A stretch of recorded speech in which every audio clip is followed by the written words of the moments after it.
Hey, Dave Knight here from 123daytrade.com. Thanks for watching. Thank you for being here. Today was Friday, August 21st, 2020. Notice that I have 980 and one trade. So I was actually able to grab 1,000, but I wasn't. If I show you where I thought the market would go initially, it's not rocket science. It goes, initially I was looking for the market to go to 41.76. And the low obviously was a little bit lower than that later on, 41.46. But we're going to look at the first swing of where that swing stopped and went back up. And the best way that I can show it to you, I think, is on the 15-minute chart. So let's get our screen draw tool out, and let's look at a couple things here. I want to pay attention to this over here. And that right there is going to help us signify what was going to happen a little bit later on. This by itself wasn't enough, though. I want to show you something that made it even stronger. What I want to do is smush this chart a little bit together. And we want to look back a couple days.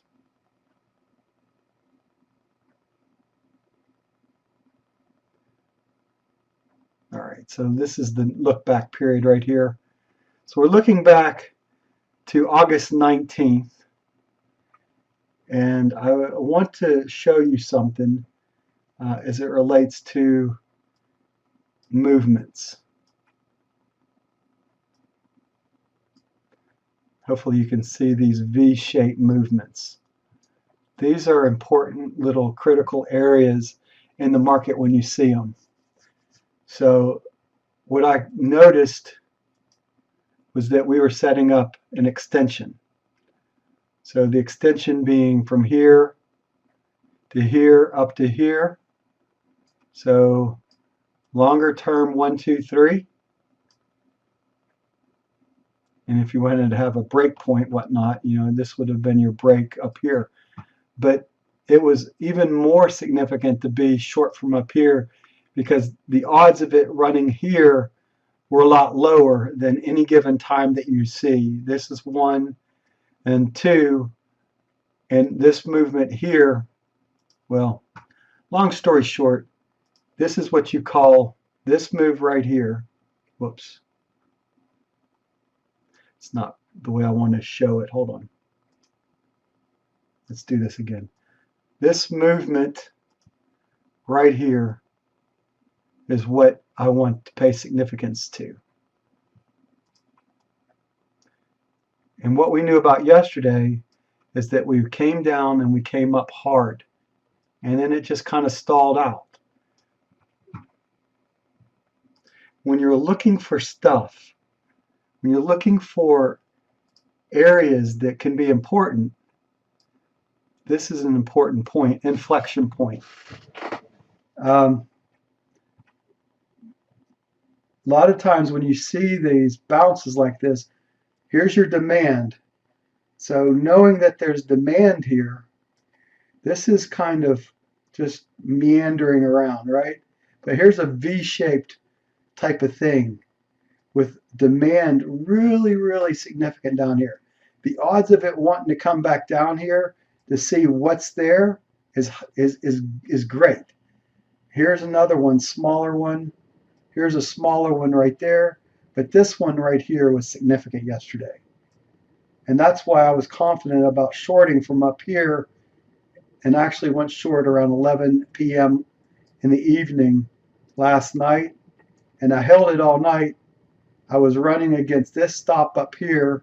I figured if it got above this stop, then you want out.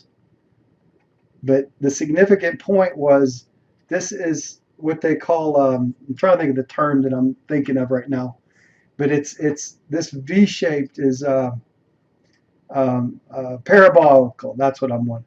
This is a parabolical move. P-A-R-A bolical, however you spell the rest of that.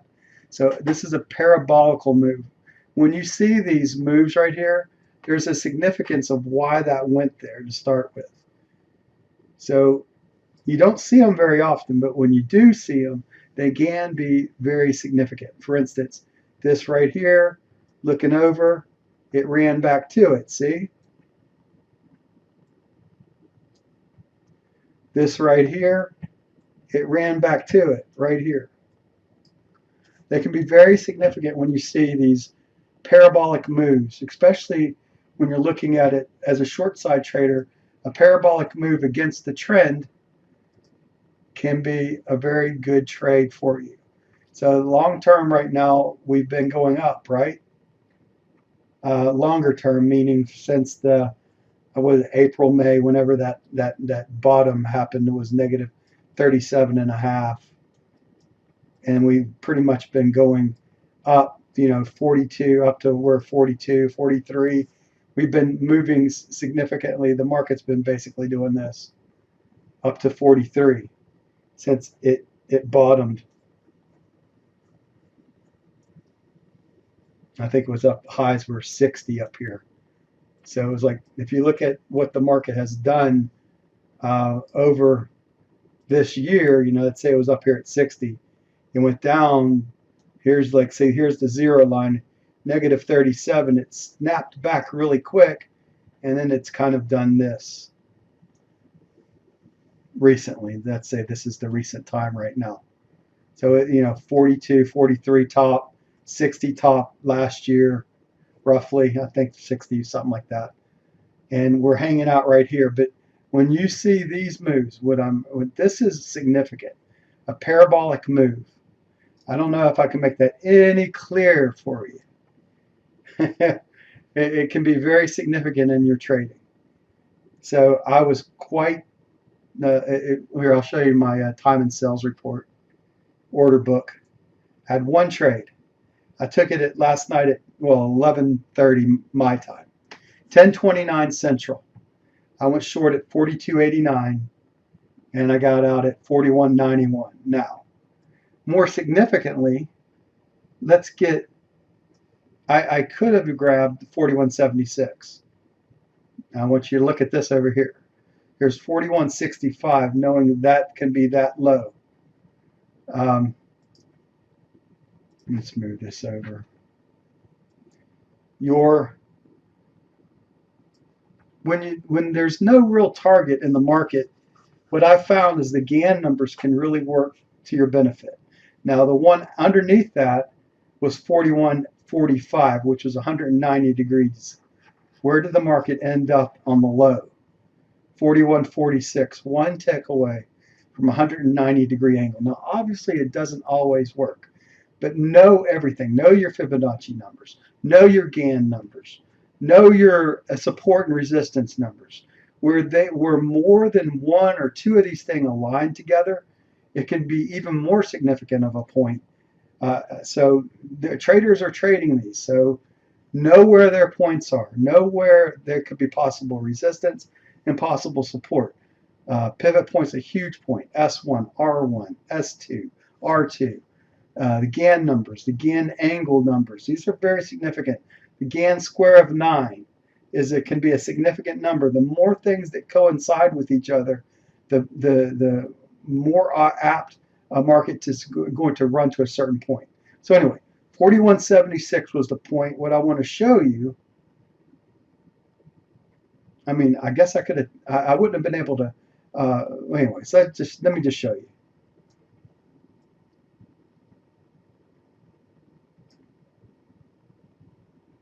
Where's that right there? This down move, now this move started from the night prior, right? So here's the night prior. Here comes the day. Here's your high of the session, 42.96. And it pretty much never reaches R1, by the way. R1's hanging out up here. I guess, where was R1 today? R1 was hanging out at 43.28, so that's still correct. 43.28, and your pivot point was hanging out down here. So you got PPM in play, right? Pivot point magnetism. You have all the things that I've shown you already. You have your parabolic move in play. And now you're just looking for a target that could possibly get run before a snapback. Well, in this case, knowing that Fridays can be strong at times, where can a snapback happen? Basically, right here is excuse me, that's before the 8 o'clock open. Here comes your 8 o'clock open right in here.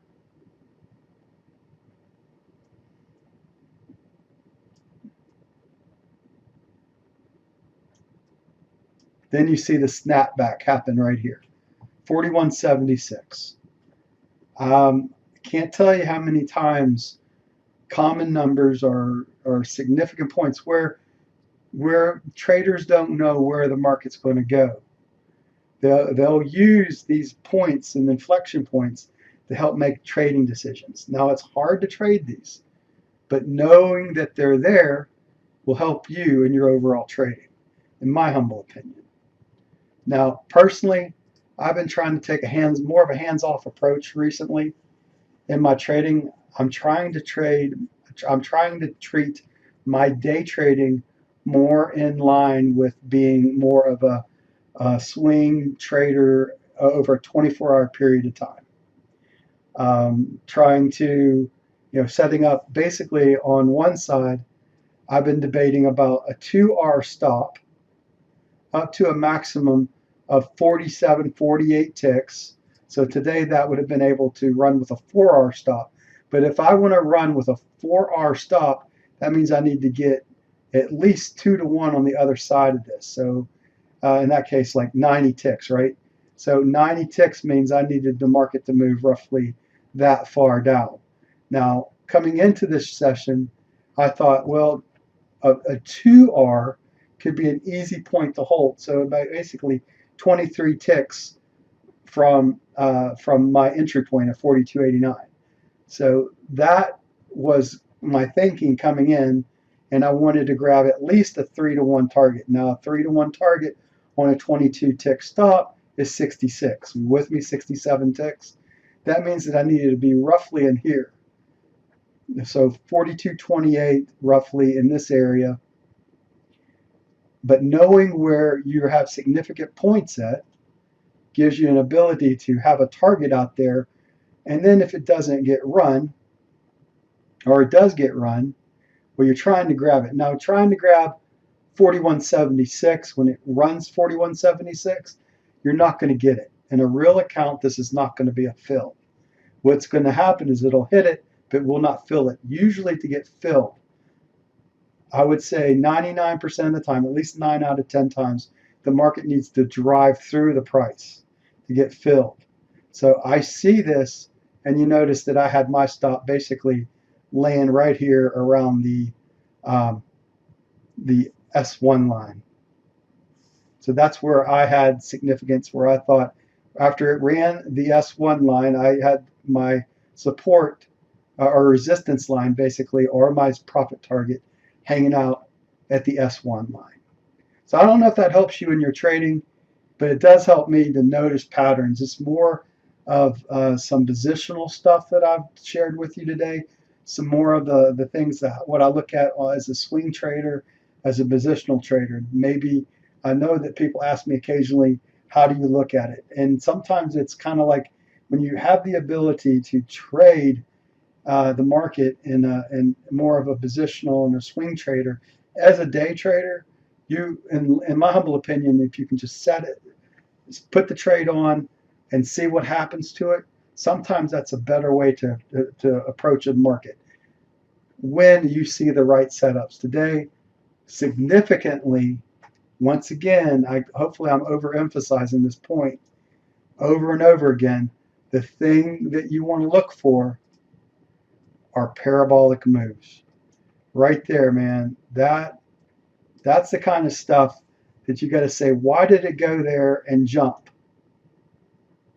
And that means that there's some significance down there. It went a little bit lower and jumped again. Now, as you get more and more of these things hitting, then you have your Gan in play, and then the market will zoom back the other direction. So be careful once you get past 3 or 4 of these things. All right, it's Dave Knight here from 123daytrade.com. Thank you for watching today. Thank you for being here.